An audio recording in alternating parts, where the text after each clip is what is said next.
നമസ്കാരം. ചെമ്മനീർ പൂവിൻ്റെ ഇന്നത്തെ വിശേഷത്തിലേക്ക് പോവാം. സച്ചിയാണെന്നുണ്ടെങ്കിൽ ഡോക്ടറിനെയൊക്കെ വിളിച്ചിട്ട് വരുന്നുണ്ട്. അപ്പോൾ ഡോക്ടർ പറയുന്നത് ഇത് ഫുഡ് പോയ്സൺ ആയതാണ്, മറ്റു പ്രശ്നങ്ങളൊന്നുമില്ല, പേടിക്കാൻ വേണ്ടിയിട്ടൊന്നുമില്ല, ഞാൻ കുറച്ച് മെഡിസിനൊക്കെ തരാം, അതൊക്കെ കഴിച്ചാൽ മതി, അതങ്ങ് മാറിക്കോളൂ എന്ന് പറയണം കേട്ടോ.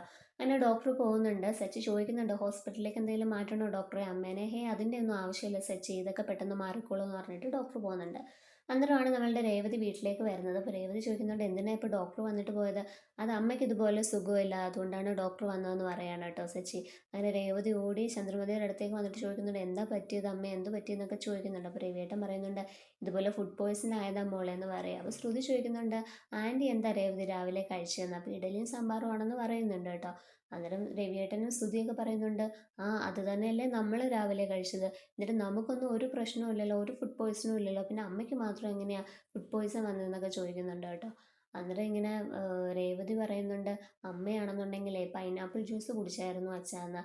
അന്നേരം ചന്ദ്രമതിയും പറയുന്നുണ്ട്, ആ അതെ, അത് ഞാനങ്ങ് മറന്നുപോയതാ, ഞാൻ ഇവള് അടിച്ചു വെച്ചിരുന്ന പൈനാപ്പിൾ ജ്യൂസ് കുടിച്ചിട്ടുണ്ടായിരുന്നു എന്ന് പറയാം. അന്നേരം സച്ചു പറയുന്നുണ്ട്, പൈനാപ്പിൾ ജ്യൂസ് കുടിച്ചാൽ എന്താ, അത് നല്ലതല്ലേ? അന്നേരമാണ് ശ്രുതി പറയുന്നത്, ഇനിയിപ്പോൾ കേടായ പൈനാപ്പിൾ എങ്ങാനും ആയിരുന്നുണ്ടെങ്കിലേ ചിലപ്പോൾ അതുകൊണ്ടായിരിക്കും ഇങ്ങനെ വന്നതെന്നൊക്കെ പറയാം. അപ്പോൾ രേവതി പറയുന്നുണ്ട്, ഏയ് ഇല്ല, അത് നല്ല പൈനാപ്പിൾ തന്നെ ആയിരുന്നു, ഞാൻ നല്ല പൈനാപ്പിൾ തന്നെ അടിച്ചു വെച്ചതെന്നൊക്കെ പറയാം. അന്നേരം ഇതെല്ലാം കേട്ടിട്ട് സച്ചി പറയുന്നുണ്ട്, അല്ലേലും അച്ഛൻ കേടായതൊന്നും വാങ്ങിക്കൊണ്ട് വരത്തില്ലല്ലോ, നല്ല പൈനാപ്പിളെ വാങ്ങിക്കൊണ്ട് വരത്തുള്ളൂ എന്നൊക്കെ ഇങ്ങനെ പറയാം. അപ്പോൾ രവിയേട്ടൻ ഇങ്ങനെ പറയുന്നുണ്ട്, സുധിയെടുത്ത് പറയാണ്, ഞാനിവിടെ ആർക്കും വേണ്ടിയും പൈനാപ്പിളൊന്നും വാങ്ങിക്കൊണ്ട് വന്നിട്ടില്ല സുധി എന്നൊക്കെ പറയാം. അപ്പോൾ സച്ചി പറയുന്നുണ്ട്, രേവതി നീയല്ലേ പറഞ്ഞത് അച്ഛനാണ് പൈനാപ്പിൾ വാങ്ങിക്കൊണ്ട് വന്നത്, എനിക്കിഷ്ടമാണെന്ന് പറഞ്ഞുകൊണ്ട്. അത് സച്ചിയേട്ടൻ അല്ലാന്നുണ്ടെങ്കിൽ കുടിക്കത്തില്ലല്ലോ, അച്ഛൻ വാങ്ങിക്കൊണ്ട് വന്നെന്ന് പറഞ്ഞു കഴിഞ്ഞാൽ സച്ചിയേട്ടൻ എന്തായാലും കുടിക്കുമെന്ന് എനിക്ക് അറിയായിരുന്നു, അതുകൊണ്ടാണ് ഞാനത് അങ്ങനെ പറഞ്ഞതെന്നൊക്കെ പറയാം കേട്ടോ. അന്നേരം രേവതി പറയുന്നുണ്ട്, ഞാനത് സച്ചിയേട്ടന് വേണ്ടിയിട്ട് അടിച്ചു വെച്ചിരുന്ന ജ്യൂസായിരുന്നു അച്ഛാ. അപ്പോൾ ശ്രുതി ചോദിക്കുന്നുണ്ട്, സച്ചിക്ക് വേണ്ടി അടിച്ചു വെച്ചതെന്ന് പറഞ്ഞ് അമ്മ കുടിച്ചതിൽ എന്താ ഫുഡ് പോയ്സൺ വരുമോ? അല്ല, ഞാൻ അതിനകത്തൊരു മരുന്ന് കലക്കി വെച്ചിട്ടുണ്ടായിരുന്നു. ഓ, ഇത് കേൾക്കുമ്പോഴത്തേക്ക് ചന്ദ്രമതിക്ക് ആകെ വെപ്രാളം വന്നിട്ട്, മരുന്ന് കലക്കി വെച്ചേക്കുന്നോ?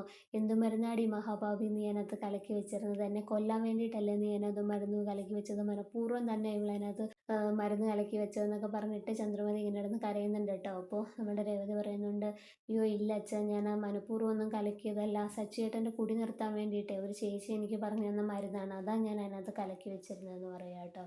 അപ്പം നമ്മുടെ ശ്രുതി ചോദിക്കുന്നുണ്ട്, നിനക്കെന്താ വിവരമില്ലേ? ഇനി എന്ത് മരുന്ന് കലക്കി വെച്ചെന്ന് പറഞ്ഞാൽ ഇവൻ്റെ കുടിയൊന്നും നിർത്താൻ പോകുന്നില്ല, ആ മരുന്നിനകത്ത് വരെ മദ്യം ഒഴിച്ച് ഇവൻ കുടിക്കും, പിന്നല്ലേ? അങ്ങനെ ഇതിൻ്റെ പേരും പറഞ്ഞിട്ട് എല്ലാവരും കൂടി രേവതിനെ ഒരുപാട് കുറ്റപ്പെടുത്തുന്നുണ്ട്. ചന്ദ്രമതി ആണെന്നുണ്ടെങ്കിൽ നിന്നെ ഞാൻ ഇന്ന് ശരിയാക്കൂടി എന്നൊക്കെ പറഞ്ഞിട്ട് അവിടെ കിടന്നുകൊണ്ട് നമ്മുടെ രേവതിനെ അടിക്കാനൊക്കെ നോക്കുന്നുണ്ട് കേട്ടോ. നീ മനഃപൂർവ്വം എന്നെ കൊല്ലാൻ വേണ്ടി തന്നെ കലക്കി വെച്ചതാ, ഞാൻ ചത്തുപോയ ഇവക്ക് അത്രയും നല്ലതല്ലേ എന്നൊക്കെ പറയുന്നുണ്ട്.